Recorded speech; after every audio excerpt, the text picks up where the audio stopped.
雞有雞味，今次一次過食2間好有雞味又好出色嘅小店。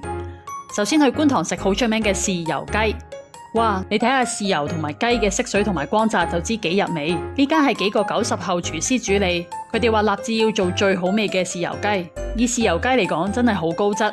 店裏面有一塊牌匾，寫住食雞唔食皮，不如唔好食。佢哋嘅雞皮真係好爽彈，雞肉嫩滑，去晒骨，啖啖肉。豉油應該會有人覺得偏甜，但我覺得甜度係冇遮蓋雞味，配埋跟餐上嘅配菜係剛剛好。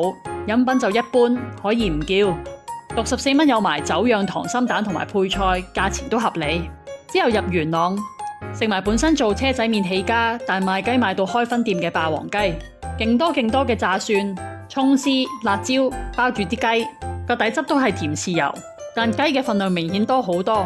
呢間雞皮厚，啲雞都肥啲，厚肉啲，雞味唔係好出，但配埋炸蒜同埋蔥絲送飯，濃味人士嘅最愛。最正係佢個底仲有勁多芽菜，浸埋個汁好味，仲有佢嘅菜飯，菜同埋飯係5:5比例，每樣嘢都好有心好有水準。67蚊性價比好高喎。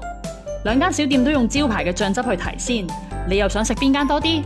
仲有邊間港式又好味嘅小店推介？留言話我知。